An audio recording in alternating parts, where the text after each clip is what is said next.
Halo, apa kabar? Saatnya Anda menyimak Berita Makassar bersama saya, Agisa Febila. Sejumlah berita menarik akan kami sajikan untuk Anda. Berikut 3 berita utama hari ini. Toko kelontong di Desa Akajang, Kecamatan Cempa, Kabupaten Pindrang, Rabu pagi terbakar. Terduga pelaku pencurian diduga jadi korban penganiayaan anggota polisi di Kabupaten Luwu. Meski kalah, Timnas U23 mendapatkan hadiah.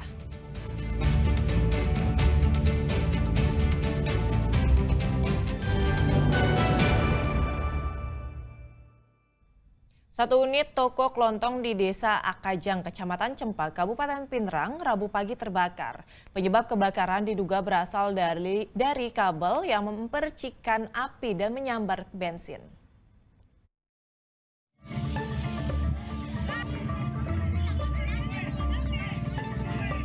Toko kelontong yang juga dikenal menjual BBM di Desa Akajang, Kecamatan Cempa, Kabupaten Pindrang, lules dilalap jago merah pada Rabu pagi.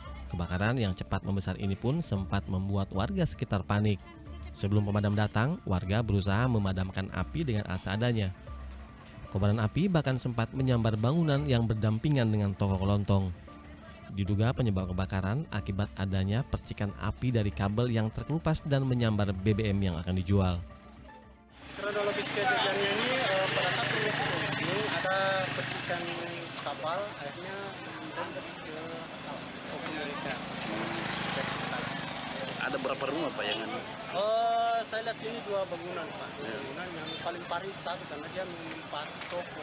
toko Pak ya? Nah, untuk apa namanya, ada korban di dalam Pak atau bagaimana? Ya. Korban luka ada Pak? Korban luka nggak ada. Tidak ada korban luka maupun korban jiwa dalam kejadian ini. Suardi Gatang melaporkan dari Kabupaten Pindrang. Seorang pria terduga pelaku pencurian diduga menjadi korban penganiayaan anggota polisi di Kabupaten Luwu. Korban mengaku jika memang melakukan pencurian, namun ada tindakan yang tidak ia lakukan tapi dipaksa untuk mengakuinya. Inilah video rekaman warga saat pria yang diketahui bernama Aswar Anas tertangkap saat mencuri aki mobil di Kecamatan Bua, Kabupaten Luwu, Rabu pagi. Meski sempat mendapat amuk warga, Aswar lalu langsung dibawa ke Mapolsek Bua. Namun saat ini Aswar malah berada di Rumah Sakit Umum Daerah Sauri Gading untuk menjalani perawatan akibat diduga dianiaya sejumlah polisi berseragam preman dari Polres Luwu yang mengeluarkannya dari rumah tahanan Polsek Bua untuk diinterogasi. Hasil pemeriksaan menggunakan sinar X, Aswar pun mengalami patah tulang kering di bagian kaki kanan dan harus menjalani operasi. Dirinya juga mengaku memang mencuri, namun ada sejumlah tindakan yang tidak dilakukannya dan Aswar menolak mengakui sehingga dirinya dianiaya polisi. Anggota Polres dari Birokrap datang interogasi dan memaksa saya untuk mengakui beberapa kasus. Ada yang saya akui yang memang saya lakukan dan ada beberapa yang tidak saya akui karena memang bukan saya melakukan. Nah, pada saat saya dipaksa untuk mengakui yang bukan saya lakukan, disitulah mereka memaksa saya dengan cara menganiaya dengan balok.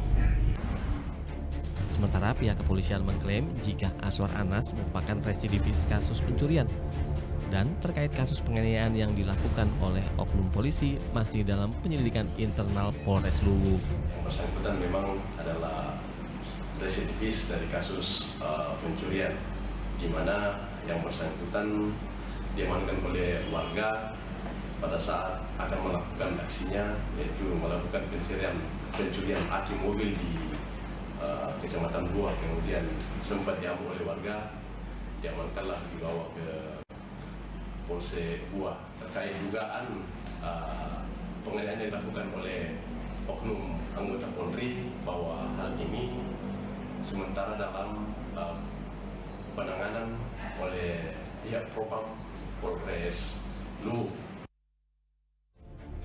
Pihak warga meminta agar kasus penganiayaan oleh personel Polres Luwu diproses secara profesional dan transparan dan memproses kasus pencurian yang dilakukan pelaku. Wahyudi Baso melaporkan dari Kabupaten Luwu. Pagar besi milik kantor Dinas Pariwisata dan Kebudayaan Kabupaten Sinjai hilang diduga karena dicuri. Diduga aksi pencurian pagar ini sudah sering terjadi. Pagar yang dicuri sama seseorang tadi malam kayaknya atau malam ini habis pagar. Semua hilang, dicabut. Pagar besi di kantor Dinas Pariwisata dan Kabupaten Sinjai di Jalan Jenderal Sudirman, Kabupaten Sinjai, Senin pagi lalu tak lagi terlihat. Yang tersisa hanya potongan besi pagar yang masih menempel di pagar semen. Padahal pagar besi ini masih ada pada malam sebelumnya. Pihak Dinas Pariwisata menduga pencurian dilakukan secara bertahap dengan perencanaan. Ini sebelumnya juga pernah terjadi pada pintu pagar kantor yang juga hilang dicuri dan ditemukan di tempat penjual besi.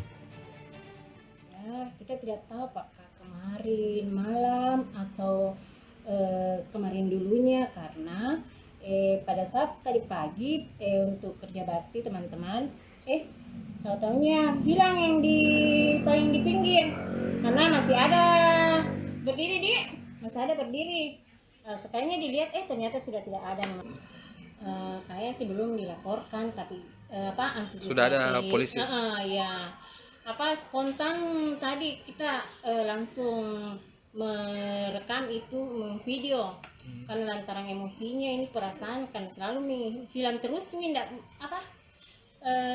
ditahu bilang siapa yang ini apakah unsur kesengajaan teman tapi namanya pasti unsur kesengajaan karena tidak mungkin itu habis semua kalau bukan unsur kesengajaan. Pihak Dinas Pariwisata dan Kebudayaan Sinjai masih mengumpulkan bukti-bukti untuk dilaporkan ke pihak kepolisian. Muhammad Sardi melaporkan dari Kabupaten Sinjai.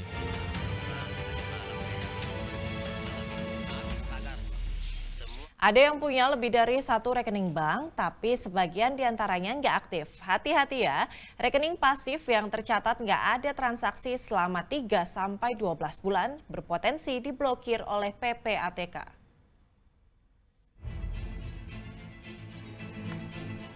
Ada yang punya rekening nganggur alias selama nggak digunakan untuk transaksi. Siap-siap, rekening Anda bisa jadi salah satu target pemblokiran PPATK. Pengumuman ini disampaikan Pusat Pelaporan dan Analisis Transaksi Keuangan atau PPATK di laman resmi Instagramnya. Lantas, siapa saja yang berpotensi diblokir? Nasabah dengan rekening pasif atau rekening dorman yang tidak digunakan untuk bertransaksi dalam jangka waktu 3 hingga 12 bulan. Alasannya, karena marak temuan PPATK soal rekening pasif yang disalahgunakan. Misalnya untuk jual beli rekening atau tindak pidana pencucian uang.